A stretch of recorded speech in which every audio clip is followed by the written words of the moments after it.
Good evening, everyone.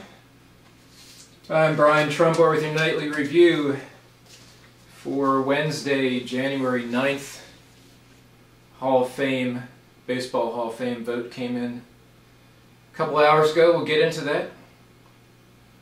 But first off, I have to explain that is the number one tune from This Week in 1961 by Bert Kaempfert. Wonderland by Night. Number 2 that week was Are You Lonesome Tonight by Elvis, and number 3 was Ferrante and Teicher with the theme from Exodus. And it would be about 3 years later that the British invasion would hit. Anyway, it's being taped about 4:02 p.m. The Dow Jones closed up 62 points to 13,391, 0.5%. S&P 500 is up 0.3%. NASDAQ up 0.4% to 3105. Gold closed at 1657. Oil 93.11, and the 10-year Treasury at 1.86%. The close of trading yesterday, Tuesday, represented the first 5 trading days of the year, and according to the Stock Traders Almanac, which I get every year, since they finished up 2.2% on the S&P 500 the first 5 days, the past 40 times since 1950 that U.S. stocks posted positive gains in the first 5 days of trading, full year gains followed 34 times. So 34 out of 40 times when the first 5 days were up, the rest of the year was up with an average gain of nearly 14% according to the Stock Traders Almanac. In the 23 years stocks fell in the first 5 days, the market finished the year in negative territory about half the time. I do have to point out, this is show and tell day. I keep track of the Bull-Bear Investors Intelligence readings every week. And this is what I've been keeping for 23 years. All handwritten. It starts the week ended March 23rd of 1990, so almost 23 years ago. The Dow Jones was I keep track of the Dow, the Tokyo Nikkei, London FTSE, German DAX, all of them for the last 23 years, along with sentiment readings and other things like PE ratios. That's not on disk, but I thought you'd be interested. Back in 1990, March 23rd, the Tokyo Nikkei was 30,372. It was December 29th of 89, just about 3 months earlier, that the Nikkei peaked at 38,916, and then it began to tumble quickly. Today it's at 10,578, so from 39 to 10.5 since 1989. The London FTSE that week in March 1990 was 2284, and it closed today at 6,098. The NASDAQ was, the DAX in Germany was 1932. Today it's 7720. And the Dow Jones was 2707, 2,707 on March 23rd of 1990. And it closed again today at 13,391. So that's a little statistics for you, since we're talking baseball. Just one comment on the budget mess and the 3 coming deadlines. There is a real GOP divide in terms of how to use the debt ceiling, especially Speaker Boehner's idea of forcing monthly debt ceiling increases in return for spending cuts. Some Republicans just don't want to mess with the full faith and credit issue, and to them the sequester and the upcoming continuing resolution are better venues to battle it out on the spending front. Personally, I think at this point I'd take a stand on the CR that funds government and demand a return to 2009 domestic spending levels plus a change in the Medicare eligibility age, or shut the government down, which doesn't mess around with the debt ceiling issue. In Germany, support for Chancellor Angela Merkel's junior partner in her coalition, the Free Democrats, is tumbling, according to a new poll. Merkel's conservatives are at 42%, which is good, but not enough to govern alone, and the Free Democrats are down to 2%, and you need 5% to enter Parliament. True, the election is not till September, but the opposition Social Democrats are at 25%, and their partner is the Greens, and they're at 15%, so it's kind of 42 versus 40. But it was between 2005 and 2009 that Merkel led a grand coalition with the opposition Social Democrats. So we'll see what happens there. President Obama is preparing to name Jack Lew, his chief of staff, to be the new Treasury Secretary. Lew has experience in both the private and public sectors, including 2 stints at Office of Management and Budget, as well as a top jobs at Citigroup, and he was a Deputy Secretary of State. Right away, he'll be faced with the debt ceiling issue, with current Treasury Secretary Tim Geithner having his bags packed, eagerly ready to exit. More good news on the energy front. U.S. oil production will jump by 1/4 by 2014 to its highest level in 26 years, owing to the discovery of vast reserves of shale oil. The Energy Information Administration said U.S. oil imports would fall by 1/4 between 2012 and 2014 because of rising domestic production.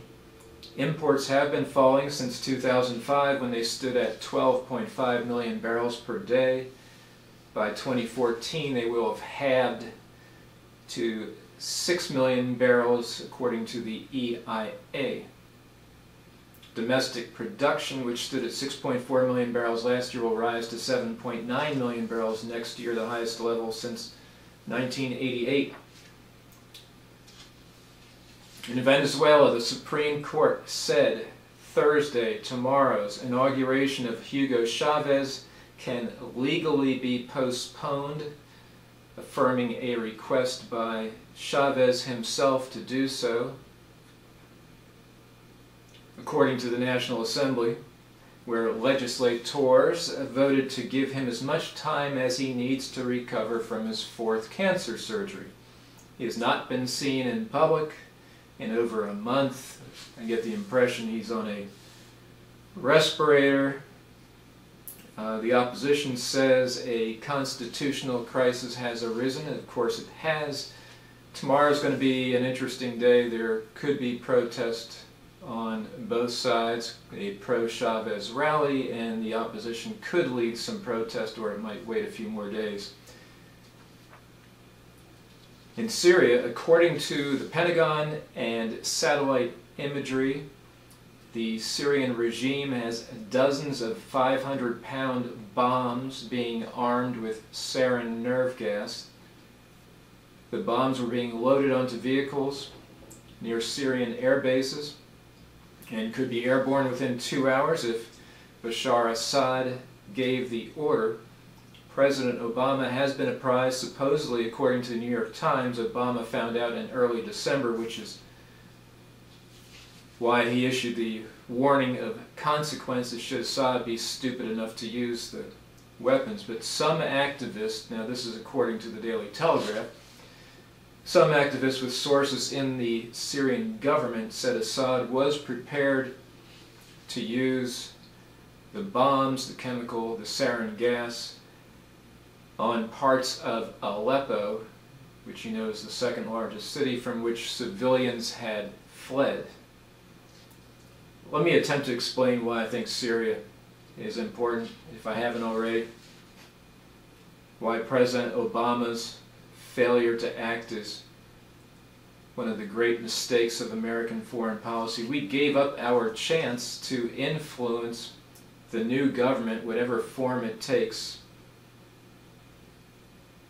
Hundreds of thousands of Syrians who would have been receptive to us now hate the U.S. These are future terrorists, let alone those terrorists now flooding into the country.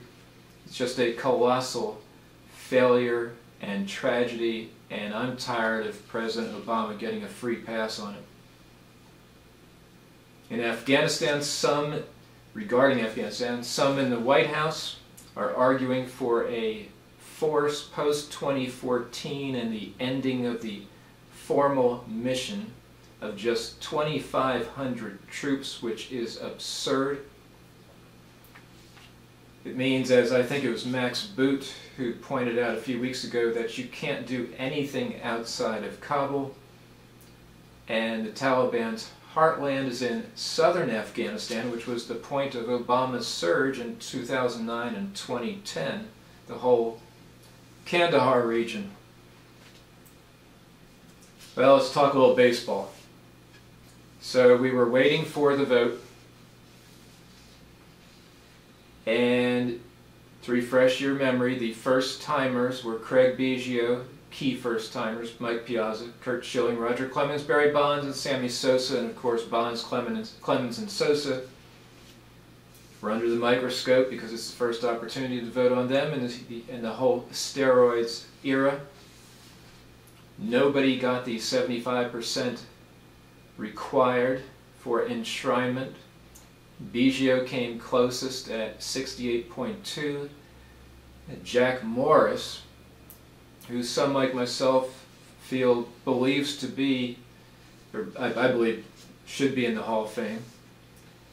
He's at 67.7. He was at 66.7 last year. So no real increase, and he only has 1 year left on the ballot to get to 75.